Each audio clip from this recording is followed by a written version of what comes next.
Hi hello ನಮಸ್ಕಾರ. ನೀವು ನೋಡ್ತಾ ಇದ್ದೀರಾ ಕರ್ನಾಟಕ ನ್ಯೂಸ್ ಬೀಟ್. ನಾನು ಕೀರ್ತಿ ನಾರಾಯಣ್. ಎಸ್, ಇವತ್ತು ನಮ್ಮೊಟ್ಟಿಗೆ ಬ್ಯೂಟಿಫುಲ್ ನಟಿ ಇದ್ದಾರೆ. ಅಗ್ನಿ ಸಾಕ್ಷಿಯ ರಾಧಿಕಾ ಪಾತ್ರ ಎಲ್ರಿಗೂ ಗೊತ್ತಿರುತ್ತೆ. ಸಿಕ್ಕಾಪಟ್ಟೆ ಹೈಪ್ ಕ್ರಿಯೇಟ್ ಮಾಡಿದಂತಹ ಪಾತ್ರ. ಆಮೇಲೆ ಕರಿಮನಿಯ ಬ್ಲ್ಯಾಕ್ ರೋಸಸ್ ಅಂತ ಸಿಕ್ಕಾಪಟ್ಟೆ ಫೇಮಸ್. ಈಗ ಮತ್ತೆ ರಾಧಿಕಾ ಆಗಿ ಪವಿತ್ರ ಬಂಧನ ಮೂಲಕ ನಿಮ್ಮನ್ನೆಲ್ಲ ಮನರಂಜಿಸ್ತಾ ಇದ್ದಾರೆ. ಇವ್ರ ಬಗ್ಗೆ ನಂಗೆ ಸ್ವಲ್ಪ ಬೇಜಾರಿದೆ, ಯಾಕಂದ್ರೆ ಇಷ್ಟು ಬ್ಯೂಟಿಫುಲ್ ಆಗಿರೋ ನಟಿಗೆ ಯಾಕೆ ತಾಯಿ ಪಾತ್ರನೇ ಕೊಡ್ತಾರೆ ಅಂತ. ಬನ್ನಿ ಅವ್ರನ್ನೇ ಕೇಳೋಣ. ಇವತ್ತು ನಮ್ಮ ಕಾರ್ಯಕ್ರಮಕ್ಕೆ ಅವರೇ ಜಾಯಿನ್ ಆಗಿದ್ದಾರೆ. ಎಸ್, ಬ್ಯೂಟಿಫುಲ್ ನಟಿ ಅನುಷಾ ರಾವ್ ಅವ್ರು ನಮ್ ಜೊತೆ ಇದ್ದಾರೆ. ಅವ್ರನ್ನ ಮೊದಲಿಗೆ ಸ್ವಾಗತಿಸೋಣ. Hi ma'am. Hi, welcome. ನಮಸ್ತೆ, ಥ್ಯಾಂಕ್ ಯು ಸೋ ಮಚ್. ಹೇಗಿದ್ದೀರಾ? ನಾನ್ ಚೆನ್ನಾಗಿದ್ದೀನಿ, ನೀವ್ ಹೇಗಿದ್ದೀರಾ? ಸೂಪರ್. ಅದೇ ನಾನು ಫಸ್ಟ್ಗೆ ಹೇಳಿದೆ ನಂಗೆ ಬೇಜಾರಿದೆ ನಿಮ್ ಮೇಲೆ ಅಂತ. ಯಾಕೆ? ನಿಮ್ ಮೇಲೆ ಬೇಜಾರಲ್ಲ, ನಿಮ್ಗೆ ಪಾತ್ರ ಕೊಡೋರ್ ಮೇಲೆ ಬೇಜಾರು. ಇಷ್ಟ್ But ಚೆನ್ನಾಗಿದೆ. ಪಾತ್ರ ಆಯ್ಕೆ ಮಾಡೋದು ನಾನೇ ತಾನೆ. ಅದು ಹೌದು. ಯಾಕೆ ಇಷ್ಟು ಬ್ಯೂಟಿಫುಲ್ ಆಗಿದ್ರು ತಾಯಿ ಪಾತ್ರನೇ ಯಾಕೆ ಆಯ್ಕೆ ಮಾಡ್ತೀರಾ ಅಂತ? ಸಿ, ಫ್ರಾಂಕ್ ಆಗಿ ಹೇಳಬೇಕು ಅಂದರೆ ನನ್ನ ಏಜ್ ಹೆಂಗಿದೆ ಅಂದರೆ ನಾನು ಆ ಕಡೆನೂ ಅಲ್ಲ ಈ ಕಡೆನೂ ಅಲ್ಲ, ಆ ಥರ ಏಜ್ ಇದೆ. ಆ್ಯಂಡ್ ಒಂದು ಹೀರೋಯಿನ್ ನೆಕ್ಸ್ಟಾಗಿ ಒಂದು ಇಂಪಾರ್ಟೆಂಟ್ ರೋಲ್ ಅಂತ ಬಂದಾಗ ಅದು ತಾಯಿ ಪಾತ್ರನೇ. ಸೊ ತಾಯಿ ಪಾತ್ರ ಮಾಡೋದ್ರಲ್ಲಿ ನಂಗೆ ತುಂಬ ಖುಷಿ ಇದೆ. ನೀವು ಮೂಲತಃ ಎಲ್ಲಿಯವರು, ಏನು ಓದಿದ್ದೀರಾ? ನಾನು ಹುಟ್ಟು ಬೆಳೆದಿದ್ದು ಬೆಂಗಳೂರಲ್ಲಿ, ಬಟ್ ನನ್ನ ಊರು ಸಿರ್ಸಿ ಹತ್ರ ಚಿಪ್ಪಗೇರಿ ಅಂತ. ಸೊ ನಾನು ಆ ಊರಿನವಳು. ಓದಿರೋದು ಇಲ್ಲೇ ಕ್ರೈಸ್ಟ್ ಕಾಲೇಜಲ್ಲಿ. I have done my masters in psychology. ಸೈಕಾಲಜಿಯಿಂದ ಇವಾಗ ಕಿರುತೆರೆ ನಟನ ಇಂಡಸ್ಟ್ರಿಗೆ ಹೆಂಗೆ ಎಂಟ್ರಿ ಕೊಟ್ರೆ ಹೆಂಗ್ ಸಾಧ್ಯ ಆಯ್ತು? ಆ್ಯಕ್ಚುಲಿ ನಾನು MSc ಮುಗಿಸಾದ್ಮೇಲೆ ನಾನು ಒಂದು ಫ್ಯೂ ಇಯರ್ಸ್ ನಾನು ಕೆಲಸ ಮಾಡ್ತಾ ಇದ್ದೆ. ರಿಹ್ಯಾಬಿಲಿಟೇಷನ್ ಸೆಂಟರ್ ಆಗಿರ್ಬೋದು, ಹಾಸ್ಪಿಟಲ್ ಆಗಿರ್ಬೋದು, ನಾನು ಕೆಲಸ ಮಾಡ್ತಾ ಇದ್ದೆ. ಬಟ್ ಎಲ್ಲೋ ಒಂದು ಕಡೆ ವರ್ಕ್ ಸ್ಯಾಟಿಸ್ಫ್ಯಾಕ್ಷನ್ ಅನ್ನೋದು ನಂಗೆ ಸಿಗ್ತಿರ್ಲಿಲ್ಲ. ಆಲ್ಸೋ ನಂಗೆ ಚಿಕ್ಕ ವಯಸ್ಸಿಂದ ನನಗೆ ಡಾನ್ಸಿಗೆ ಕಳಿಸ್ತಾ ಇದ್ರು ನನ್ನ ತಂದೆ ತಾಯಿಯವರು. ಸೊ ಚಿಕ್ಕ ವಯಸ್ಸಿಂದನೇ ಕ್ಲಾಸಿಕಲ್ ಮಾಡ್ಕೊಂಬಂದಿದ್ದೀನಿ ನಾನು. ಭರತನಾಟ್ಯಂ ನಾನು I started at the age of 4. But ಅದಾದಮೇಲೆ ಕಥಕ್ ಕಲಿತೆ, ಕಂಟೆಂಪ್ರರಿ ಕಲಿತೆ. ಸೊ ಒಂದು ಡಾನ್ಸ್ ಕಡೆ ಒಂದು ಕಾನ್ಸಂಟ್ರೇಷನ್ ಮಾಡೋಣ ಅಂತ ನಾನು I shifted right after marriage. ಅಂದರೆ ಮ್ಯಾರೇಜ್ ಟೈಮಲ್ಲಿ ನಾನು I put down my papers. ಅದಾದಮೇಲೆ ಐ ವಾಸ್ ಲೈಕ್ ನಾನು ಡಾನ್ಸ್ ಮಾಡ್ತೀನಿ ಅಂತ. ಸೊ ಹೀಗೆ ಎಲ್ಲೋ ಒಂದು ಕಡೆ ಡಾನ್ಸ್ ಹೇಳ್ಕೊಡ್ತಾ ಇದ್ದೆ. But that was just weekend classes, Saturday Sunday. ಮಿಕ್ಕಿದ್ದ 5 ದಿನ ನಾನು ಖಾಲಿ ಕೂತಿದ್ದೆ. ಸೊ ನಾನು ಡಾನ್ಸ್ ಕ್ಲಾಸಲ್ಲಿ ಇರ್ಬೇಕಾದ್ರೆ ಯಾರೋ ಬಂದ್ಬಿಟ್ಟು ಹಿಂಗೆ ಯಾವುದೋ ಒಂದು ಸೀರಿಯಲಿಗೆ ಆಡಿಷನ್ ಇದೆ, ಮಾಡ್ತೀರಾ ಅಂತ. ಐ ವಾಸ್ ಲೈಕ್ ಅಷ್ಟು ಒಳಗಡೆ ನಾನು ಆ್ಯಕ್ಚುಲಿ ನನ್ನ ಎಂಗೇಜ್ಮೆಂಟ್ ಆದಮೇಲೆ ಸಿಂಪಲ್ ಆಗಿ ಒಂದು ಲವ್ ಸ್ಟೋರಿನಲ್ಲಿ ಒಂದು ಚಿಕ್ಕ ಪಾತ್ರ ಮಾಡಿದ್ದೆ, ಡಾಕ್ಟರ್ ಇತಿಹಾಸಿನಿ ಅಂತ. ಸೊ ಅಲ್ಲಿಂದ ನಾನು ಐ ವಾಸ್ ಲೈಕ್ ಏನೋ ಇನ್ನೂ 5 ದಿನ ಖಾಲಿ ಇರುತ್ತಲ್ಲ, ಏನೋ ಒಂದು ಟೈಮ್ ಪಾಸಿಗೆ ಆಗತ್ತೆ ಅಂತ ನಾನು ಒಂದು ಆಡಿಷನ್ ಕೊಟ್ಟು ನನ್ನ ಲೈಫ್ ಹಂಗೆ ಚೇಂಜ್ ಆಯ್ತು. ಎಲ್ರು ಏನ್ ಮಾಡ್ತಾರೆ ಅಂದ್ರೆ ಮದ್ವೆ ಆದ ನಂತರ ಬ್ರೇಕ್ ತಗೊಂತಾರೆ, ಕಂಪ್ಲೀಟ್ ಬ್ರೇಕ್. ಬಟ್ ನೀವು ಅದ್ರಲ್ಲಿ ಉಲ್ಟಾ ಕೊಡ್ತೀರಾ. ಸೊ ಡಿಫ್ರೆಂಟ್ ಆಗಿರೋಣ ಅಂತ. ಓಕೆ, ಹೆಂಗ್ ಮನೇಲೆಲ್ಲ ಸಪೋರ್ಟ್ ಎಲ್ಲ ಹೆಂಗಿದೆ? ಆಕ್ಚುಲಿ ಸಪೋರ್ಟ್ ಇದ್ದೇ ಇದೆ, ಬಿಕಾಸ್ ನನ್ನ husband is from this industry. ಅವರು ಕ್ಯಾಮ್ರಾಮನ್ ಮನೋಹರ್ ಜೋಶಿ ಅಂತ. ಸೊ ನಾವು ಒಂದು ಪ್ರಾಜೆಕ್ಟ್ ಒಟ್ಟಿಗೆ ಮಾಡಿದ್ದೀವಿ, ಅದು ಸಿಂಪಲ್ ಆಗಿ ಒಂದು ಲವ್ ಸ್ಟೋರಿ, ಅವರೇ ಶೂಟ್ ಮಾಡಿದ್ದದನ್ನ. ಸೊ ಅದ್ರಲ್ಲಿ ಒಂದು ಚಿಕ್ಕ ಪಾತ್ರ ಮಾಡಿದ್ದೆ ನಾನು. ಸೊ ರಾಧಿಕಾ ಕ್ಯಾರೆಕ್ಟರ್ ಆಕ್ಚುಲಿ ಒಂಥರ ಲಕ್ಕಿ ಅಂತಾನೆ ಹೇಳ್ಬೋದು. ಯಾಕಂದ್ರೆ ಅಗ್ನಿ ಸಾಕ್ಷಿಯಲ್ಲಿ ರಾಧಿಕಾ ಸಿಕ್ಕಾಪಟ್ಟೆ ಒಂದು ಹೆಸರು ಕೊಟ್ಟಂತಹ ನಿಮಗೆ ಪಾತ್ರ ಅಂತಾನೆ ಹೇಳ್ಬೋದು. ಇವಾಗ ಮತ್ತೆ ಪವಿತ್ರ ಬಂಧನದಲ್ಲಿ ರಾಧಿಕಾ ಆಗಿ ಕಾಣಿಸ್ಕೊತಾ ಇದ್ದೀರಾ, ಅದೆಷ್ಟು ಖುಷಿ ಕೊಡ್ತಾ ಇದೆ? ನಾನು ಇಲ್ಲಿ ಒಂದು ಹೇಳಕ್ಕೆ ಇಷ್ಟಪಡ್ತೀನಿ. ಆ್ಯಕ್ಚುಲಿ ನಾನು ಅಗ್ನಿ ಸಾಕ್ಷಿಗೆ ಬರೋಕ್ಕಿಂತ ಮುಂಚೆ ಒಂದು ಸೀರಿಯಲಲ್ಲಿ ಹೀರೋಯಿನ್ ಆಗಿ ಮಾಡಬೇಕಿತ್ತು ನಾನು. ಕಾರಣಾಂತರಗಳಿಂದ ಅದು ಪ್ರೋಮೋಸ್ ಎಲ್ಲ ಓಡಿದ ಮೇಲೆ ನನ್ನನ್ನು ತೆಗೆದು ಹಾಕಿದ್ರು. ಬಟ್ ಹೇಳ್ತಾರಲ್ಲ, if you one door closes many doors will open ಅಂತ. ಹಾಗೆ ನಾನು ಅಗ್ನಿ ಸಾಕ್ಷಿಗೆ ಬಂದೆ, ಹಾಗೆ ಲೈಫ್ ಚೇಂಜ್ ಆಯಿತು, ತುಂಬ ಹೆಸರು ಕೊಡ್ತು, ತುಂಬ ಖುಷಿ ಇದೆ. That was one of the most beautiful projects ನಾನು ಮಾಡಿರೋದು. ಲೈಫ್ ಅದಾದ್ಮೇಲೆ ಟುಕ್ ಕಂಪ್ಲೀಟ್ ಡಿಫ್ರೆಂಟ್ ಟರ್ನ್ ನನಗೆ. ಇದ್ರಲ್ಲಿ ವಿಲನ್ ಶೇಡ್ ಇದೆ ಆಕ್ಚುಲಿ. ಪವಿತ್ರ ಬಂಧನ ಲೈಟ್ ಆಗಿ ವಿಲನ್ ಶೇಡ್ ಅಂದ್ರೆ ಒಂಥರ ಗ್ರೇ ಶೇಡ್ ಅನ್ಬೋದು. ಅಂದ್ರೆ ಈ ಪಾತ್ರಕ್ಕೆ ಹೆಂಗೆ ಅಂದ್ರೆ ಯಾವ್ದು ಸರಿ ಅದು ತಪ್ಪು ಆತರ ಗ್ರೇ ಶೇಡ್ ಅಂತಾರಲ್ಲ. ಅಂದ್ರೆ ಕಂಪ್ಲೀಟ್ ಆಗಿ ನೆಗೆಟಿವ್ ಅಲ್ಲ, ಕಂಪ್ಲೀಟ್ ಆಗಿ ಅಂದ್ರೆ ಮೋರ್ ತುಂಬಾ ಬ್ಯಾಲೆನ್ಸ್ಡ್ ಆಗಿ, ಅದು ತಪ್ಪಿಗೆ ತಪ್ಪೆ, ಸರಿಗೆ ಸರಿ ಅನ್ನೋ ತರ ಪಾತ್ರ. ಸೊ ಚೆನ್ನಾಗಿದೆ. ಇನ್ನೇನೆಲ್ಲ ಟ್ವಿಸ್ಟ್ ಅಂಡ್ ಟರ್ನ್ ಇರ್ಬೋದು ಪವಿತ್ರ ಬಂಧನ? ಟ್ವಿಸ್ಟ್ ಅಂಡ್ ಟರ್ನ್ ನೀವು ನೋಡ್ಬೇಕು. ಈಗ ನಾನು ಬಿಟ್ಕೊಟ್ರೆ ನಮ್ಮ ಸೀರಿಯಲ್ ಯಾರು ನೋಡ್ತಾರೆ? ಓಕೆ ಸರ್, ಇವಾಗ ನಿಮ್ಮ ಏಮ್ ಇತ್ತ ನಾನು ನಟಿ ಆಗ್ಬೇಕು ಅನ್ನೋದು? ಖಂಡಿತವಾಗ್ಲೂ ಇರ್ಲಿಲ್ಲ. ಇಲ್ಲ. ಫಸ್ಟ್ ಟೈಮ್ ನಿಮ್ಮನ್ನ ಒಂದು ನಟಿಯಾಗಿ ನೀವು ನಿಮ್ಮನ್ನ ಪರದೆ ಮೇಲೆ ಟಿವಿಯಲ್ಲೆಲ್ಲ ನೋಡಿದಾಗ ಹೆಂಗ್ ಫೀಲ್ ಇತ್ತು ನಿಮಗೆ? ಸೊ ನನ್ನ ಫಸ್ಟ್ ಥಿಂಗ್ ವಾಸ್ ಸಿಂಪಲ್ ಆಗಿ ಒಂದು ಲವ್ ಸ್ಟೋರಿ ಅಲ್ಲ. ಸೊ ಸಿಂಪಲ್ ಆಗಿ ಒಂದು ಲವ್ ಸ್ಟೋರಿ, ಒಂದು ಬಿಗ್ ಸ್ಕ್ರೀನ್. ಆ್ಯಕ್ಚುಲಿ ಅವಾಗ I was still working in a hospital. ಅವಾಗ ಒಂದು ಕೌನ್ಸಿಲರ್ ಆಗಿ ಕೆಲಸ ಮಾಡ್ತಾ ಇದ್ದೆ ನಾನು. ಅದು ನೋಡಿದಾಗ ಒಂಥರ ಖುಷಿ ಇತ್ತು. ಅಂದರೆ ನನಗೆ ಖುಷಿಯಾಗಿಂತ ನನ್ನ ಫ್ರೆಂಡ್ಸ್ ಎಲ್ಲರೂ ಅವನು ಆ್ಯಕ್ಟ್ ಮಾಡಿದ ಅಂತ ಆ ಹೈಪ್ ಒಂಥರ ಇರುತ್ತಲ್ಲ, ಅದಿತ್ತು. ಬಟ್ ಅವಾಗ ಆ್ಯಕ್ಚುಲಿ ಸುನಿ ಅವ್ರು ಕೇಳಿದ್ರು, ನೀವು ಮೇಡಮ್ ನೀವು ಸೀರಿಯಲ್ ಮಾಡ್ಬೋದು ನೀವು ಅಂತ. ಐ ವಾಸ್ ಲೈಕ್ ಇಲ್ಲ ಸುನಿ, ನಾನು ಇದೆಲ್ಲ ಮಾಡೋದಿಲ್ಲ ಅಂತಲೇ ಹೇಳಿದ್ದೆ. ಬಟ್ ಹೆಂಗೆ ಅಂದರೆ ನಾನು ಒಂದು ಏಮ್ ಇಟ್ಕೊಂಡು ಬರಲಿಲ್ಲ, but I am just going with the flow. But now I have a goal, ಒಂದು ಏಮ್ ಇದೆ ಅಂತ ಅನಿಸುತ್ತೆ. ಬಟ್ ನೋಡಿದಾಗ ನನಗೆ ಅಂದರೆ ನಾನೇ ಟಿ ವಿಲಿ ನೋಡಿದಾಗ ಒಂಥರ ಒಂದೇ ಆದ ಒಪಿನಿಯನ್ಸ್ ಇರುತ್ತೆ, ಬಟ್ ಬೇರೆಯವ್ರಿಗೆ ಖುಷಿ ಕೊಡುತ್ತೆ ಅಂತ ಗೊತ್ತು. ಸೀರಿಯಲ್ ಜೊತೆಯಲ್ಲಿ ಸಿನಿಮಾಗಳಲ್ಲೂ ಅವಕಾಶ ಬರುತ್ತಾ? ಹಾಂ ಬರುತ್ತೆ, ಬರ್ತಾ ಇದೆ ಇವಾಗ. ಬರುತ್ತೆ. ಬಟ್ ನಾವೇನು ಆಯ್ಕೆ ಮಾಡ್ಕೋತೀವಿ ಅನ್ನೋದ್ರ ಮೇಲೆ ಹೋಗುತ್ತೆ. ಸೊ ಹಾಗೆ ನಾನು ಐ ಥಿಂಕ್ ನನ್ನ ಲಾಸ್ಟ್ ಮೂವಿ ಮಾಡಿದ್ದು ನಾನು ಪದವಿ ಪೂರ್ವ ಅಂತ, ಹರಿ ಡೈರೆಕ್ಟರ್ ಅವ್ರ ಕೆಳಗಡೆ ಒಂದು ಪಾತ್ರ ಮಾಡಿದೆ. ಚೆನ್ನಾಗಿತ್ತು ಅದು ಆ್ಯಕ್ಚುಲಿ. ಅದಾದಮೇಲೆ ನಾನು ತೆಲುಗುಲ್ ಬ್ಯುಸಿ ಆದೆ. ತೆಲುಗುಲ್ ಒಂದು 5 ಪ್ರಾಜೆಕ್ಟ್ ಮಾಡಿ ಬಂದೆ. ಸೊ ಬ್ಯಾಕ್ ಟು ಕನ್ನಡ ಈಗ. ಅಂದರೆ ಇಲ್ಲಿ ನನಗೆ ಟುಕ್ ಮೀ ಟೈಮ್. ಅಂದರೆ ಅಗ್ನಿಸಾಕ್ಷಿ ಆದಮೇಲೆ ಎಲ್ಲರೂ ರಾಧಿಕಾ ನೆನ್ಪಿಟ್ಕೋತಾರೆ ಅನ್ನೋ ಒಂದು ಕಾರಣಕ್ಕೆ ನನಗೆ ಒಳ್ಳೆ ಪಾತ್ರಗಳು ಯಾವುದು ಸಿಗಲಿಲ್ಲ. ಅಥವಾ ಸಿಕ್ಕಿದ್ರು ಅದೇ ಥರದ ಪಾತ್ರ ಥರ ಇತ್ತು. ನನಗೆ ನೆಗೆಟಿವ್ ಮಾಡಬೇಕು ಅಂತ ಇತ್ತು. ಆಮೇಲೆ ನನಗೆ ನೆಗೆಟಿವ್ ಆಪರ್ಚುನಿಟಿ ಸಿಕ್ಕಿದ್ದು ನನಗೆ ತೆಲುಗುಲಿ. ಸೊ ನಾನು ಅಲ್ಲಿ ಹೋಗಿ ಬಂದ ಮೇಲೆ ನನಗೆ ಕರಿಮಣಿ ಸಿಕ್ಕಿದ್ದು. ಕರಿಮಣಿ ಇಂಪಾರ್ಟೆಂಟಾಗಿ ಒಪ್ಕೊಂಡಿದ್ದು ಏನಕ್ಕೆ ಅಂದರೆ ನೆಗೆಟಿವ್ ಶೇಡ್ ಅಂತ. ಯಾಕಂದರೆ ನಾನು ಕನ್ನಡದಲ್ಲಿ ಅಲ್ಲಿ ತನಕ ಒಂದು ನೆಗೆಟಿವ್ ಶೇಡ್ ಮಾಡಿರಲಿಲ್ಲ. ಎಲ್ಲರೂ ಹೇಳೋರು ನಿಮ್ಮದು ಮುಖ ಒಂಥರ ತುಂಬ ಪಾಸಿಟಿವ್ ಆಗಿ ಕಾಣುತ್ತೆ, ನೀವು ನೆಗೆಟಿವ್ ಶೇಡ್ ಮಾಡೋಕ್ಕಾಗೋದಿಲ್ಲ ಅಂತಲೇ ಕೇಳ್ಪಟ್ಟಿರೋದು ನಾನು. ಬಟ್ ಕರಿಮಣಿ ಮಾಡಿದ್ಮೇಲೆ ಈಗ ಎಲ್ಲರೂ ಪಾಸಿಟಿವ್ ರೋಲಿಗೆ ಒಂದು ಸ್ವಲ್ಪ ಕಷ್ಟ ಅಂತಿದ್ದಾರೆ. ಸೊ ಹಾಗೆ ಯಾ. ಓಕೆ, ನೆಕ್ಸ್ಟ್ ಯಾವುದೆಲ್ಲ ಪ್ರಾಜೆಕ್ಟ್ಸ್ ಇವಾಗ ಮಾಡ್ತಾ ಇದ್ದೀರಾ ಪ್ರೆಸೆಂಟ್? ಪವಿತ್ರ ಬಂಧನ ಬಿಟ್ಟು ಸದ್ಯಕ್ಕೆ ಬರೀ ಪವಿತ್ರ ಬಂಧನ ಅದರಲ್ಲೇ ಬಿಸಿ. ಅದು ತುಂಬಾ ಟೈಮ್ ತಗೋತಾ ಇದೆ ನನಗೆ. ಸೊ ಅದ್ರಲ್ಲಿ ಬಿಸಿ ಇದ್ದೀನಿ. ಇವಾಗ ಒಂದು ಇಂಡಸ್ಟ್ರಿಯಲ್ಲಿ ವರ್ಕ್ ಮಾಡಿ ಇವಾಗ ಬೇರೆ ಭಾಷೆ ಪರಭಾಷೆಗೆ ಎಂಟ್ರಿ ಕೊಟ್ಟಾಗ ಒಂದಷ್ಟು ಟಾಕ್ಸ್ ಬರುತ್ತೆ. ಲೈಕ್ ಕನ್ನಡ ಚಿತ್ರರಂಗವನ್ನ ಮರೆತರು, ಕನ್ನಡ ಕಿರುತೆರೆಯನ್ನ ಮರೆತರು. ಸೊ ಅವರಿಗೆಲ್ಲ ನಿಮ್ಮ ಉತ್ತರ ಏನು ಅಂತ? ನಾವು ಆರ್ಟಿಸ್ಟ್ ವಿ ಆರ್ ಫ್ರೀಲಾನ್ಸರ್ಸ್. ನಮಗೆ ಒಂದು ಭಾಷೆ ನಮ್ಮನ್ನು ಒಂದು ಸೀಮಿತ ಮಾಡೋಕ್ಕಾಗೋದಿಲ್ಲ. ಅಂದರೆ ಲೈಕ್ ನಮ್ಮನ್ನು ಒಂದು ಬಾಕ್ಸಲ್ಲಿ ಹಾಕೋಕ್ಕಾಗೋದಿಲ್ಲ. ನಮಗೆ ಅವಕಾಶಗಳು, ಯಾಕಂದರೆ ನಿಮಗೆ ಗೊತ್ತಿರೋ ಹಾಗೆ ನಮ್ಮ ಇಂಡಸ್ಟ್ರಿ ಗ್ಲ್ಯಾಮರಸ್ ಆಗಿ ಕಾಣುತ್ತೆ. Might not be as glamorous in real also ಅಲ್ವಾ. ಲೈಕ್ ನಮಗೂ ನಮ್ಮದೇ ಆದಂಥ ದುಡಿಮೆ ಅದೆಲ್ಲ ನೋಡ್ಕೋಬೇಕು, ನಮ್ಮ ಲೈಫ್ನ ನಾವು ನೋಡ್ಕೋಬೇಕು. ಇನ್ನೊಂದು ಕಡೆ ಆಪರ್ಚುನಿಟಿ ಸಿಕ್ತು ಅಂದರೆ ನಮ್ಮ ಮಾತೃಭಾಷೆ ಅಥವಾ ನಾವೆಷ್ಟು ಕನ್ನಡಿಗರಾಗಿರ್ತೀವೋ ಅದನ್ನು ಮರೆಯೋಕ್ಕಂತೂ ಸಾಧ್ಯ ಇಲ್ಲ. ಯಾಕಂದರೆ ನಮಗೆ ನಮ್ಮ ಫಸ್ಟ್ ಪಾಠ ಆಗಿದ್ದಿಲ್ಲಿ. ಆ ಗ್ರ್ಯಾಟಿಟ್ಯೂಡ್ ಯಾವತ್ತೂ ನೆನಪಿರುತ್ತೆ. ಜಸ್ಟ್ ಬಿಕಾಸ್ ಒಂದು ಬೇರೆ ಭಾಷೆಗೆ ಹೋದ್ವಿ ಅಂದರೆ ಅದನ್ನು ನಾವು ಯಾವತ್ತೂ ಮರೆಯೋದಿಲ್ಲ. ಅಲ್ಲಿ ಹೋದರೂ ನಾವು ಸುಮಾರು ಜನ ಕನ್ನಡಿಗರು ಸೇರ್ತೀವಿ, ನಾವು ಮಾತಾಡೋದು ಕನ್ನಡದಲ್ಲೇ. ಬಟ್ ಓಕೆ, ಒಂದು ಆಪರ್ಚುನಿಟಿ ಅಷ್ಟೇ ಅದು.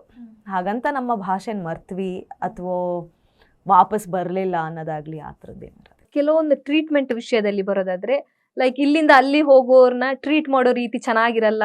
ಲೈಕ್ ರೆಮ್ಯುನೇಷನ್ ಅಲ್ಲಿ ಚೆನ್ನಾಗಿ ಕೊಡ್ತಾರೆ, ಬಟ್ ಟ್ರೀಟ್ಮೆಂಟ್ ರೀತಿ ಚೆನ್ನಾಗಿರಲ್ಲ. ಯಾಕಂದ್ರೆ ನೀವು ಅಲ್ಲಿ ವರ್ಕ್ ಮಾಡಿರ್ತೀರಾ. ಸೊ ಹೆಂಗಿರುತ್ತೆ ಟ್ರೀಟ್ಮೆಂಟ್ ಅವ್ರು ಮಾಡೋ ರೀತಿ? ಟ್ರೀಟ್ಮೆಂಟ್ ಹಂಗೆ ಮಾತಾಡಕ್ಕೆ ಹೋಗೋದಿಲ್ಲ. ನಾವು ಹೆಂಗಿರ್ತೀವೋ ಆಪೋಸಿಟ್ ಅವ್ರು ಹಂಗೆ ಇರ್ತಾರೆ. ಇಲ್ಲಾಗಲಿ ಎಲ್ಲರೂ ಆಗಲಿ.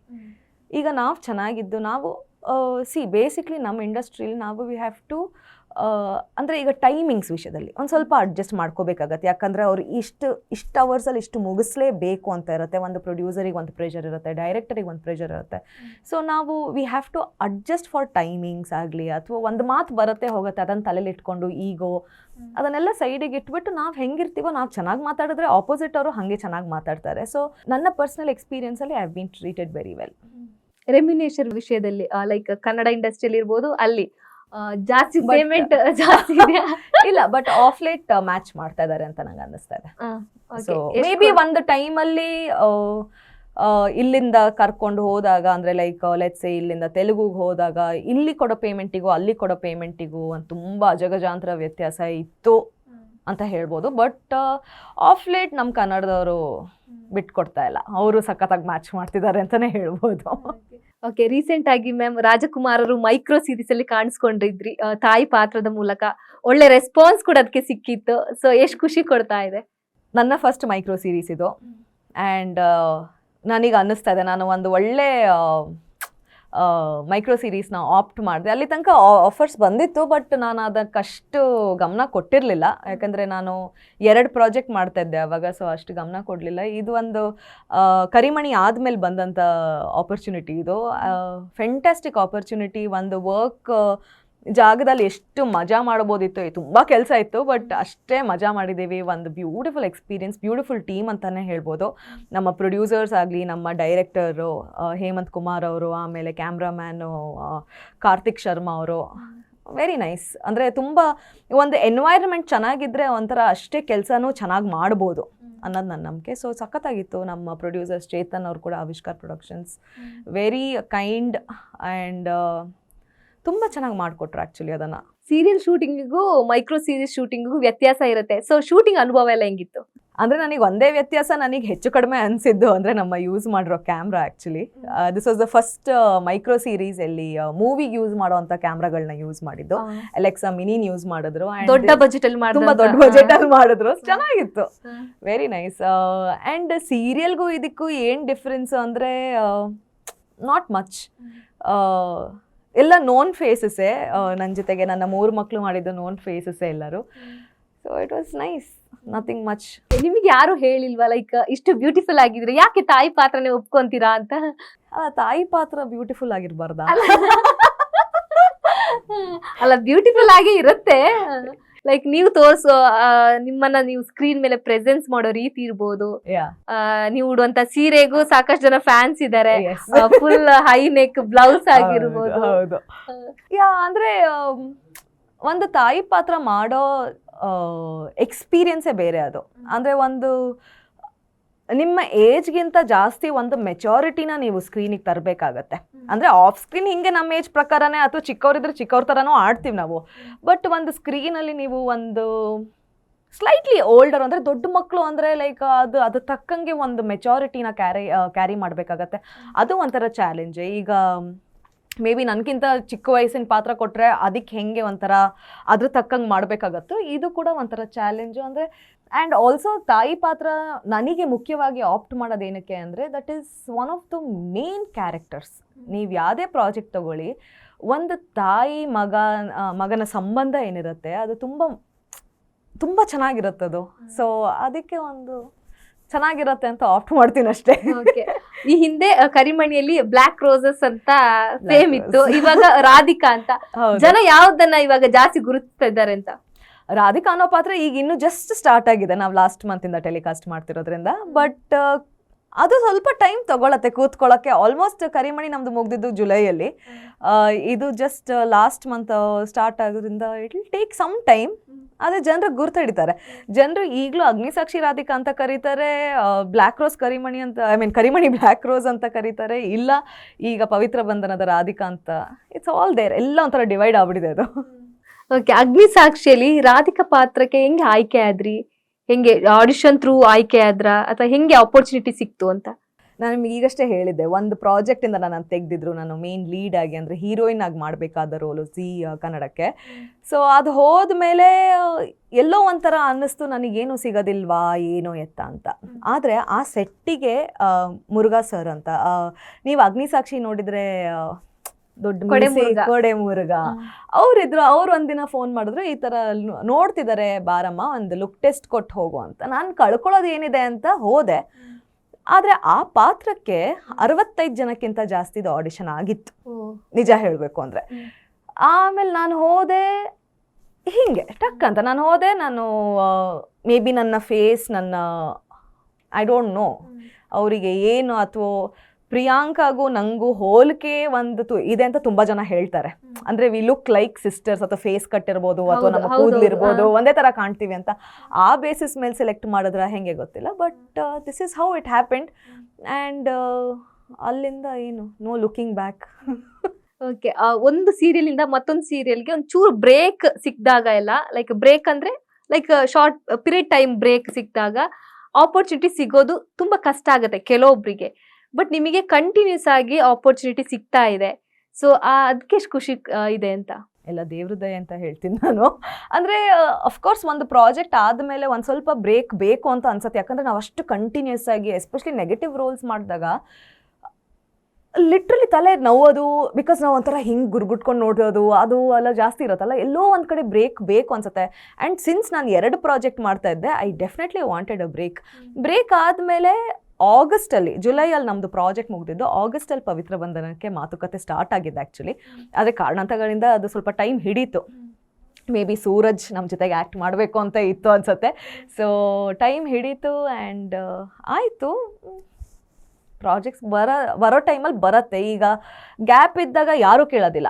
ಒಂದು ಒಪ್ಕೊಂಡಾದ್ಮೇಲೆ ನಮಗೆ ಪ್ರಾಜೆಕ್ಟ್ಸ್ಗಳು ಜಾಸ್ತಿ ಕೇಳ್ತಾರೆ. ಮೇಡಮ್ ಈ ಚಾನಲ್ಗೆ ಇದು ನೀವು ಮಾಡ್ತೀರಾ? ಕೆಲಸ ಇಲ್ದಿದ್ದಾಗ ಇರೋದೇ ಇಲ್ಲ, ಬಂದಾಗ ಕಂಟಿನ್ಯೂಸ್ ಆಗಿ ಬರುತ್ತೆ ಆ ಥರ. ಸೊ ಇವಾಗ ಒಂದ್ ಚಾನೆಲ್ಗೆ ನೀವು ವರ್ಕ್ ಮಾಡ್ತಾ ಇದ್ರೆ ಇನ್ನೊಂದ್ ಚಾನೆಲ್ಗೆ ವರ್ಕ್ ಮಾಡಬಾರ್ದು, ಎಗ್ರಿಮೆಂಟ್ಸ್ ಇರುತ್ತೆ, ಈ ತರ ಪ್ರೊಸೀಜರ್ ಇರುತ್ತೆ. ಆಮೇಲೆ ಒಂದಷ್ಟು ಟಾಕ್ಸ್ ಈ ಹಿಂದೆ ನಡೆದಿತ್ತು ಎಗ್ರಿಮೆಂಟ್ಸ್ ವಿಷಯಕ್ಕೆ, ಒಂದಷ್ಟು ರೂಮರ್ಸ್ ಎಲ್ಲ ಹರಡಿತ್ತು. ಸೊ ಹಂಗಿರುತ್ತಾ ನಿಮಗೆ ಅಂತ? ಮೇ ಬಿ ಹೀರೋಯಿನ್ಗಳಿಗೆ ಇರ್ಬೋದು. We are freelancers and we are good to do ಯಾವುದಾದ್ರೂ. ಅಂದರೆ ಒಂದು ಕ್ಯಾರೆಕ್ಟರ್ ಪಾತ್ರ ಮಾಡಬೇಕಾದ್ರೆ ನಾಟ್ ಹೀರೋಯಿನ್ ಬಿಟ್ಟು ನಾವು ಯಾವ ಪಾತ್ರ ಮಾಡ್ತೀವೋ ನಮಗೆ ಒಂದೇ ಚಾನಲಿಗೆ ಕೆಲಸ ಮಾಡಬೇಕು ಅಂತ ಇರೋದಿಲ್ಲ ಯೂಶಲಿ. ಇದ್ರೆ ನನಗೆ ಗೊತ್ತಿಲ್ಲ. ಸಿನಿಮಾಗೆ ಲೈಕ್ ಒಂದ್ ಸೀರಿಯಲ್ ಅಲ್ಲಿ ವರ್ಕ್ ಮಾಡ್ತಾ ಇದ್ದೀರಾ ಅಂದ್ರೆ ಬೇರೆ ಸಿನಿಮಾಗಳಿಗೂ ಹೋಗ್ಬಾರ್ದು, ಬೇರೆ ಸೀರಿಯಲ್ ಅಲ್ಲಿ ಪಾತ್ರ ಮಾಡಬಾರ್ದು ಅನ್ನೋದು ಇದೆಯಾ? ಅಂದರೆ ಅಫ್ಕೋರ್ಸ್ ಸೇಮ್ ಟೈಮ್ ಸ್ಲಾಟಿಗೆ ನೀವು ಇನ್ನೊಂದು ಚಾನಲಿಗೆ ಕೆಲಸ ಮಾಡ್ತೀರಾ ಅಂದರೆ ಅದು ಅವರಿಗೂ ಕಷ್ಟ, ಇವರಿಗೂ ಕಷ್ಟ. So that is definitely something as an artist ನಾನು ಬೇಡ ಅಂತೀನಿ ನಾನು. ಸಿನಿಮಾಗಳು ಮಾಡಬಾರ್ದು ಅಂತ ಏನಿಲ್ಲ. ಸಿನಿಮಾಗಳು ಮೈಕ್ರೋ ಸೀರೀಸ್ ಅದ್ರ ಪಾಡಿಗೆ ನಾವು ಫ್ರೀ ಟೈಮಲ್ಲಿದ್ದಾಗ ಮಾಡ್ಕೋಬೋದು, ನೋ ವರೀಸ್. ಆದರೆ ಫಸ್ಟ್ ಆದ್ಯತೆ ನಮ್ಮದು ಸೀರಿಯಲ್ಲೇ ಇರುತ್ತೆ. ಫೇಸ್ ರೀಡ್ ಮಾಡ್ತೀರಾ ನೀವು? ನಿಮ್ಮ ಬಗ್ಗೆ ಹೇಳಬೇಕಾ? ಅಲ್ಲ, ಮಾಡ್ತೀರಾ? ಓಕೆ. ಯಾರ್ದಾದ್ರೂ ಸೆಟ್ಟಲ್ಲಿ ಮಾಡಿದ್ದಿದ್ಯಾ? ಇಲ್ಲ. ಯಾರ್ದು ಮಾಡಿಲ್ಲ ಇದುವರೆಗೂ, ಯಾರ್ದು ಮಾಡಿಲ್ಲ. ಬಟ್ ಅಫ್ಕೋರ್ಸ್ ಅಂದರೆ ತುಂಬ ಜನ ಹೇಳ್ತಾರೆ ಸೈಕಾಲಜಿ ಓದೋರು ಎಲ್ಲ ಗೊತ್ತಾಗೋಗುತ್ತೆ ಅವರಿಗೆ, ಎಲ್ಲ ಗೊತ್ತಾಗೋಗುತ್ತೆ ಅಂತ. ಒಂದು ತಕ್ಕ ಮಟ್ಟಂಗೆ ನಾನು ಅಗ್ರಿ ಆಗ್ತೀನಿ. ಯಾಕಂದರೆ ಒಂದು ಮುಖ ನೋಡಿದಾಗ, ಕಣ್ಣು ನೋಡಿದಾಗ ವಿ ಆರ್ ವೆರಿ ಒಬ್ಸರ್ವೆಂಟ್. ನಮಗದು ಓದ್ತಾ ಬಂದಿರತ್ತೋ ಅಥವಾ ಹುಟ್ಟಿದಾಗಿಂದ ಬಂದಿದೆಯೋ ಗೊತ್ತಿಲ್ಲ. ಬಟ್ ಒಂದು ಒಬ್ಸರ್ವೇಷನಲ್ಲಿ usually we will try to figure out ಏನಾಗಿದೆ ಅಂತ. ಬಟ್ ಮುಖ ನೋಡಿ ಇವ್ರು ನಮ್ಮ ಜಾತಕ ಎಲ್ಲ ಇಳಿಸ್ಬಿಡ್ತಾರೆ ಅನ್ನೋದೆಲ್ಲ ಸುಳ್ಳು. ಸುಳ್ಳು. ಬಟ್ ನೀವು ಸೆಟ್ಟಲ್ಲಿ ಯಾರಿಗೂ ಆ ಪ್ರಯತ್ನನೂ ಮಾಡಿಲ್ಲ? Not necessary, but I understand. ಇಲ್ಲ, but I definitely understand people. ನನಗೆ ಓದಿದ್ದಕ್ಕೂ ಇದಕ್ಕೂ ಸಂಬಂಧ ಇಲ್ಲ ಅಂತ ಹೇಳ್ತೀನಿ. ಆದರೆ ನಾನು ಓದಿದ್ದು ಸೈಕಾಲಜಿ ಆದ್ರಿಂದ ನನಗೆ ಪೀಪಲ್ ಮ್ಯಾನೇಜ್ಮೆಂಟ್ ಅಥವಾ ಒಂದು ಸೆಟ್ಟಲ್ಲಿ ಹೆಂಗೆ ಇರಬೇಕು ಅನ್ನೋದು ನನಗೆ ಅದು ಹೆಲ್ಪ್ ಆಗ್ತಾ ಇದೆ. ಸೊ ವೇಸ್ಟ್ ಏನೂ ಆಗಿಲ್ಲ ನಾನು ಓದಿದ್ದು. ಓಕೆ. ನೀವು ಭರತನಾಟ್ಯ ಟ್ರೈನಿಂಗ್ ಅನ್ನು ಕೂಡ ತಗೊಂಡಿದ್ರಿ. ಸೊ ಇವಾಗ್ಲೂ ಅದು ಕಂಟಿನ್ಯೂ ಮಾಡ್ತಾ ಇದ್ದೀರಾ ಭರತನಾಟ್ಯ ಕ್ಲಾಸ್? ಇಲ್ಲ ಇಲ್ಲ ಇಲ್ಲ, ಬಿಟ್ಟೇ ಹೋಯ್ತು ಅದು. ಅಂದರೆ ನಾನು ಚಿಕ್ಕಕ್ಕಿರ್ಬೇಕಾದ್ರೆ ಸ್ಟಾರ್ಟ್ ಮಾಡಿದ್ದು ಅದು ಆ್ಯಕ್ಚುಲಿ. ಅದಾದ್ಮೇಲೆ ಕಥಕ್ ಕಲಿತೆ. ಈಗ ಸದ್ಯಕ್ಕೆ ಡಾನ್ಸ್ ಏನಪ್ಪ ಅಂದರೆ ಅವಾರ್ಡ್ ಶೋಸಲ್ಲಿ ಅಲ್ಲಿ ಇಲ್ಲಿ ಅಥವಾ ರೀಲ್ಸ್ ಮಾಡಿದಾಗ ಅಷ್ಟೇ ಸೀಮಿತವಾಗಿದೆ. ಲೈಕ್ ಅಂದರೆ ಸ್ಟೇಜ್ ಶೋಸ್ ಕೊಡೋದಾಗ್ಲಿ ಈ ಹಿಂದೆ ಎಲ್ಲ ಕೊಟ್ಟಿದ್ದೀರಾ? ಕೊಟ್ಟಿದ್ದೆ ನಾನು. And I was very active. ನಾನು ಕಾಲೇಜ್ನ ರೆಪ್ರೆಸೆಂಟ್ ಮಾಡಿದ್ದೀನಿ ತುಂಬ ಜಾಗಗಳಲ್ಲಿ. ಅಂದರೆ I was part of something called as a cultural team. Christ ಕಾಲೇಜಲ್ಲಿ ಒಂದು ಕಲ್ಟ್ ಟೀಮ್ ಅಂತ ಇರುತ್ತೆ. So I was a part of that. So 7 years I have represented college all over India ಅಷ್ಟೇ. ನಿಮ್ದು ಲವ್ ಮ್ಯಾರೇಜ್, ಅರೇಂಜ್ ಮ್ಯಾರೇಜ್? ನಾವೇ arrange ಮಾಡಿದ್ದು ಅಂತ ಹೇಳ್ಕೊಬೋದು. Love ಅಲ್ಲ, ಅರೇಂಜ್ಡು ಅಲ್ಲ. ಅಂದರೆ ಸೊ ನನ್ನ ಗಂಡ Manu, he and me know each other for a very long time. ಅವ್ರು ಅವಾಗ ಫೋಟೋಗ್ರಫಿ ಅಂತ ನಮ್ಮ ಕಾಲೇಜಿಗೆ ಬರೋರು. ಅವರ ಕಸಿನ್ ನಮ್ಮ ಕಾಲೇಜಲ್ಲಿ ನನ್ನ ಜೊತೆಗೆ ಓದ್ತಿದ್ಲು. ಸೊ ಅಲ್ಲಿ ನಮ್ಮ ಪರಿಚಯ. ಬಟ್ ಲವ್ ಅಂತ ಏನೂ ಇರಲಿಲ್ಲ. ಸೊ ಫೈನಲಿ ಯಾವತ್ತು ಎಷ್ಟೋ ವರ್ಷಗಳ ನಂತರ ಏನೋ ಮಾತಾಡೋಕ್ಕೆ ಸ್ಟಾರ್ಟ್ ಮಾಡಿ ಫೇಸ್ಬುಕ್ಕಲ್ಲಿ, ಹೇಗಿದೆಯೋ, ಏನು ಸಮಾಚಾರ, ಯಾವಾಗ ಮದುವೆ, ನಂದು ಗೊತ್ತಿಲ್ಲ, ನಿಂದು ಹೇಳು ಅಂದಾಗ, ಸರಿ ಬಿಡು, ಯಾರೂ ಸಿಗಲಿಲ್ಲ ಅಂದರೆ ನಾವೇ ಮದುವೆ ಆಗೋಣ ಅಂತ, ಅಂದರೆ ಲಾಸ್ಟ್ ಆಪ್ಷನ್ ಆಗಿ ಇಟ್ಕೊಳ್ಳೋಣ ಅಂತ ಹೇಳಿದ್ದು. ಅವರು ಫಸ್ಟ್ ಆಪ್ಷನ್ ಮಾಡ್ಕೊಂಡ್ರು ಅದನ್ನು. ಆಮೇಲೆ ಹೇಳಿದೆ ತಂದೆ ತಾಯಿ ಹತ್ರ ಮಾತಾಡೋ, ಅವ್ರಿಗೆ ಒಪ್ಪಿಗೆ ಇದ್ದರೆ ನನಗೆ ಅಡ್ಡಿಲ್ಲ ಅಂತ. ಸೊ ಬಂದರು, ಮಾತಾಡಿದ್ರು, ಒಪ್ಪಿಗೆ ಆಯಿತು. ಆಮೇಲೆ ಸೂಪರ್ ಅನ್ನೋ ಸಿನಿಮಾಲಿ ನನ್ನ ತಂದೆ ಮತ್ತು ಅವರು ಒಟ್ಟಿಗೆ ಕೆಲಸ ಮಾಡಿದರು. ಸೊ ಅಂದರೆ ಆ ಪರಿಚಯನೂ ಇತ್ತು. ಹಾಗೆ ಮನೆಯಲ್ಲಿ ರಿಸ್ಕ್ ಅಲ್ಲಿ ಏನೋ ಒಪ್ಕೊಳ್ಳೋ ತರ ಮಾಡಿಲ್ಲ, ಎಲ್ಲ ಈಸಿಯಾಗಿ easy. But one thing was for sure, ಅಂದರೆ ನಮ್ಮ ಫ್ಯಾಮಿಲಿಲಿ Manu was the first one from the film industry. So usually ಎಲ್ಲರಿಗೂ ಹೆಂಗಿರತ್ತೆ, ಫಿಲ್ಮ್ ಇಂಡಸ್ಟ್ರಿ ಅವ್ರು ಹೆಂಗಿರ್ತಾರೆ, ಏನು ಎತ್ತ, ನಥಿಂಗ್, ಅಂದರೆ ಸರ್ಟನಿಟಿ ಇರೋದಿಲ್ಲ. ಯಾಕಂದರೆ ಮೋಸ್ಟ್ ಫ್ಯಾಮಿಲೀಸಲ್ಲಿ ನಾವು ಎದರ್ ಡಾಕ್ಟರ್ಸು, ಎಂಜಿನಿಯರ್ಸು, ಏನೋ 9 to 5 ಜಾಬ್ ಮಾಡೋರು, ಇಲ್ಲ ಸಮಥಿಂಗ್ ಪಕ್ಕ ಇದು ಪಕ್ಕ ವರ್ಕೌಟ್ ಆಗತ್ತೆ ಅನ್ನೋ ಥರ ಫೀಲ್ಡಲ್ಲಿರೋರು. Manu came from a completely different background. So of course ಒಂದು ಸ್ವಲ್ಪ ಸ್ಪೆಕ್ಯುಲೇಷನ್ ಇತ್ತು ಹೆಂಗೆ ಇದು ಏನೋ ಎತ್ತ ಅಂತ. But all good. 14ನೇ ವರ್ಷಕ್ಕೆ ಕಾಲಿಟ್ಟಿದ್ದೀವಿ ನಾವು. ಸೀರಿಯಲ್ ಅಲ್ಲಿ ನೆಗೆಟಿವ್ ಶೇಡ್ಸ್ ಮಾಡಿದ ಕೂಡ್ಲೆ ಜನ ಹೊರಗಡೆಯಿಂದ ಬೈಕೊಂತಾರೆ, ರೋಡಲ್ಲಿ ಹೋದ್ರು ಬೈಕೊಂತಾರೆ, ಯಾಕಂದ್ರೆ ಆ ಕ್ಯಾರೆಕ್ಟರ್ಲೇ ನಿಮ್ಮನ್ನ ರಿಯಲ್ ಲೈಫ್ ಅಲ್ಲೂ ನೋಡ್ತಿರ್ತಾರೆ. ಆತರ ಅನುಭವ ಆಗಿದೆಯಾ ನಿಮ್ಗೆ? ಖುಷಿನೂ ಆಗತ್ತೆ, ಯಾಕಂದ್ರೆ ಒಂದು ಪಾತ್ರನ ಅವ್ರು ಅಷ್ಟು ಮಟ್ಟಕ್ಕೆ ಹೇಟ್ ಮಾಡ್ತಾರೆ ಅಂದ್ರೆ ಒಂದು ಒಳ್ಳೆ ಕೆಲಸ ಮಾಡಿದೀವಿ ಅಂತ ನನ್ನ ಅಭಿಪ್ರಾಯ. ಅದು ಡೆಫಿನೆಟ್ಲಿ. ಈಗ ನೀವು ಪಾಪದವ್ರ ಕ್ಯಾರೆಕ್ಟರ್ ಮಾಡಿ ಹತ್ತು ಕರೆದು, ಈಗ that is how Radhika was known. But ಒಂದು ಇಷ್ಟು ವರ್ಷಗಳ ನಂತರ ನಾನು ವಾಪಸ್ ಟಿವಿ ಇಂಡಸ್ಟ್ರಿಗೆ ಬಂದಾಗ ಇಟ್ ವಾಸ್ ಲೈಕ್, ಓ ಇವ್ರು ಯಾರು, ಇವ್ರು ತುಂಬ ನೆಗೆಟಿವ್ ಹೇಟ್ ಕಾಮೆಂಟ್ಸ್. ನನಗೆ ಕಾಮೆಂಟ್ಸ್ ಓದೋ ಹುಚ್ಚು ಸಿಕ್ಕಾಪಟ್ಟೆ. ಹೇಟ್ ಕಾಮೆಂಟ್ಸ್ ಅಂತೂ ತುಂಬ ಇರೋದು. ಎಲ್ಲ ಒಂದು ಕಡೆ ಖುಷಿ ಆಗೋದು, ಓಕೆ ನಾನು ಮಾಡ್ತಾ ಇರೋ ಪ್ರಯತ್ನ ಒಂದು ರೀಚ್ ಆಗಿದೆ. ಒಂದು ನೆಗೆಟಿವ್ ಆಗಿ ಹೆಂಗೆ ನಾನು ನನ್ನ ತಲೆಯಲ್ಲಿ ಪೋರ್ಟ್ರೇ ಮಾಡ್ಕೋತೀನಿ ಅಥವಾ ನಮ್ಮ ಡೈರೆಕ್ಟರ್ದು ವಿಷನ್ ಏನಿದೆ ಅದು ರೀಚ್ ಆಗ್ತಿದೆ ಅಂದರೆ ಗುಡ್. ಬೈಸ್ಕೊಂಡಿದ್ದೀನಿ ತುಂಬ ಜನ ಹತ್ರ. ಬಟ್ ಆ ಥರ ಏನಾದ್ರು ಫನ್ನಿ ಮೂಮೆಂಟ್ ಅನ್ನ ಶೇರ್ ಮಾಡೋದಿದ್ರೆ? ಏರ್ಪೋರ್ಟಲ್ಲಿ I was travelling to Hyderabad. ಏರ್ಪೋರ್ಟಲ್ಲಿ ಒಬ್ರು ಬಂದ್ಬಿಟ್ಟು, ನಿಮ್ಮಂಥ ಕೆಟ್ಟ ಪರ್ಸನ್ ನಾನು ಲೈಫಲ್ಲಿ ನೋಡಿಲ್ಲ ಅಂತ. ನಾನು ಶೂಟ್ ಮುಗಿಸ್ಕೊಂಡು ಹಿಂಗಿದ್ದೆ, ನಾನು ನಿದ್ದೆ ಇಲ್ಲ ಏನಿಲ್ಲ, ಅಲ್ಲಿ ಕೂತಿದ್ದೀನಿ, ಯಾರೋ ಹೌದಾ ಅಮ್ಮ ಓಕೆ, ಅವ್ರು ಬಂದ್ಬಿಟ್ಟು ಆಮೇಲೆ ಸೆಲ್ಫಿ ತಗೊಂಡು ಹೋದ್ರು ಅವರು. ಆ ಥರ ಸಿಚುವೇಶನ್ಸ್ ತುಂಬಾ ಆಗಿದೆ. ಅಂದ್ರೆ ಒಂದು ಆತರ ಬೈದ್ರೆ ನಿಮ್ಮ ಕ್ಯಾರೆಕ್ಟರ್ ವಿನ್ ಆಗಿದೆ ಅಂತ ಅರ್ಥ. ನಿಮಗೆ ಅನ್ಸೋದಿಲ್ವಾ ಅದು? ಅಂದ್ರೆ ಲೈಕ್ ಒಂದು ಪಾಪದ ಪಾತ್ರ ಲೈಕ್ ಈಸಿಯಾಗಿ ರೀಚ್ ಆಗತ್ತೆ, ಯಾಕಂದ್ರೆ ಒಂದು ಅವರ ಸ್ಟ್ರಗಲ್ಸ್ ಇರ್ಬೋದು ಅಥವಾ ಅದು ತುಂಬಾ ಜನಕ್ಕೆ ಟಚ್ ಆಗತ್ತದ ಆಕ್ಚುಲಿ. ಈಗ ನಮ್ಮ heroines are usually portrayed as someone struggling, ಏನೋ ಕಷ್ಟಪಡ್ತಿರುತ್ತೆ, ಫ್ಯಾಮಿಲಿದೇನೋ ಕಷ್ಟ ಇರುತ್ತೆ. ಅದು ನಮ್ಮೆಲ್ಲರ ಜೀವನದಲ್ಲೂ ಎಟ್ ಸಮ್ ಪಾಯಿಂಟ್ ಇದ್ದೇ ಇರುತ್ತೆ. ಸೊ ಆ ಪಾತ್ರಕ್ಕೆ ಕನೆಕ್ಟ್ ಆಗೋದು ತುಂಬ ಈಸಿ. ಅಷ್ಟೇ ನೆಗೆಟಿವ್ ಪಾತ್ರ ಒಂಥರ ರಿಚ್ ಆಗಿ, ಒಂಥರ ತುಂಬ ಸ್ಟೈಲಿಶ್ ಆಗಿ ಏನೋ ಕುತಂತ್ರ ಮಾಡ್ಕೊಂಡಿದ್ದಾರೆ ಅಂದಾಗ ಅದು ಇಟ್ ಈಸ್ ಸಹಜ. ಅದು ಜನರು ಅದನ್ನು ಹೇಟ್ ಮಾಡಬೇಕು, ಆವಾಗಲೇ ಚಂದ. ಅದು ಆ ಪಾತ್ರಕ್ಕೆ ಒಂದು ಮರ್ಯಾದೆ ಅದು ಅವಾಗ. ಸೊ ಇಟ್ಸ್ ನೈಸ್, ಅದೊಂಥರ ರೀಚ್ ಆದರೆ ಇಟ್ಸ್ ನೈಸ್. ಓಕೆ, ನೆಗೆಟಿವ್ ಕಮೆಂಟ್ಸ್ನ ನೀವು ಹೆಂಗೆ ರಿಸೀವ್ ಮಾಡ್ತೀರಾ? ಪಾಸಿಟಿವ್ ಆಗಿ ಅಷ್ಟೇ. ಯಾಕಂದ್ರೆ ನಾನ್ ಮಾಡ್ತಾ ಇರೋದು ಪಾತ್ರ. ಈಗ ಜಸ್ಟ್ ಬಿಕಾಸ್ ನಾನು ಒಂದು ನೆಗೆಟಿವ್ ಪಾತ್ರ ಮಾಡ್ತಿದ್ದೀನಿ ಅಂತ ನಾನು ರಿಯಲ್ ಲೈಫಲ್ಲಿ ಹಂಗಿಲ್ಲ, ಅಥವಾ ನನಗೆ ರಿಯಲ್ ಲೈಫಲ್ಲಿ ಅವ್ರ ಜೊತೆಗೆ ಏನೂ ತೊಂದರೆ ಇರೋದಿಲ್ಲ. ಬಟ್ ಅದು ಪಾತ್ರ ಮಾಡ್ತಾ ಇದ್ದೀನಿ. ನಾವು ಆಫ್ ಸ್ಕ್ರೀನ್ ನಾವು ಆರಾಮಾಗಿ ಚಿಲ್ಲಾಗೆ ಇರ್ತೀವಿ, ನಾವು ಹ್ಯಾಂಗ್ ಔಟ್ ಮಾಡ್ತೀವಿ, ನಾವು ಕಾಫಿ ಕುಡಿಯೋಕೆ ಹೋಗ್ತೀವಿ, ಎಲ್ಲ ನಾರ್ಮಲ್ ಆಗಿರುತ್ತೆ. ರಿಯಲ್ ಲೈಫ್ ಕ್ಯಾರೆಕ್ಟ್ರಿಗೂ ನಿಮ್ಮ ಪವಿತ್ರ ಬಂಧನ ರಾಧಿಕಾ ಕ್ಯಾರೆಕ್ಟರ್ ಏನೋ ಡಿಫ್ರೆನ್ಸ್ ಇದೆಯಾ ಅಥವಾ ಸೇಮ್ ಇದೆಯಾ, ಹೆಂಗಿದೆ ಅಂತ? ಡೆಫಿನೆಟ್ಲಿ. ನಾನ್ ರಿಯಲ್ ಲೈಫಲ್ಲಿ ಒಂಥರ ತುಂಬಾ ಬಬ್ಲಿ ಚಿಲ್, ಒಂಥರ ಏನೋ I don't take anything seriously. ಅಂದ್ರೆ ನಮ್ಮ ಪ್ರಾಬ್ಲಮ್ಸ್ ಆರ್ ಎನಿಥಿಂಗ್ ನನ್ನ ಕೈಯಲ್ಲಿ ಎಷ್ಟಾಗತ್ತೋ ಅಷ್ಟೇ ಮಾಡ್ತೀನಿ ನಾನು. ಅದಕ್ಕಿಂತ ಜಾಸ್ತಿ ತಲೆ ಕೆಡಿಸ್ಕೊಳ್ಳೋ ಅವಶ್ಯಕತೆ ಇಲ್ಲ. ಇರೋದು ಒಂದು ಲೈಫ್, ಆರಾಮಾಗಿರೋಣ, ನಮಗೆ ಏನು ಮ್ಯಾಟ್ರ್ ಆಗುತ್ತೋ ಅದನ್ನು ನೋಡ್ಕೊಳ್ಳೋಣ ಅಷ್ಟೇ. Radhika is a little more like goals, life full ಈ ಲೆವೆಲಲ್ಲಿ ಹೋಗಬೇಕು, ನನ್ನ ಮಕ್ಕಳು ಹಿಂಗೆ ಇರಬೇಕು,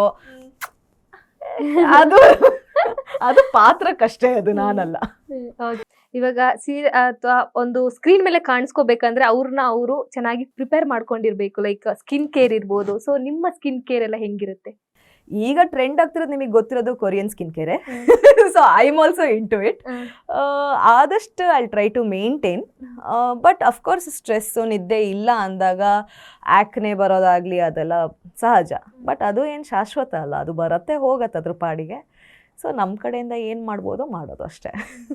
ಓಕೆ, ಒಳ್ಳೇದಾಗ್ಲಿ. ಇನ್ನು ಹೆಚ್ಚು ಪಾತ್ರ ಸಿಗುವಂತಾಗ್ಲಿ. ಹಾಗೇನೆ ಪವಿತ್ರ ಬಂಧನ ಇನ್ನಷ್ಟು ಸಕ್ಸಸ್ ಕಾಣ್ಲಿ.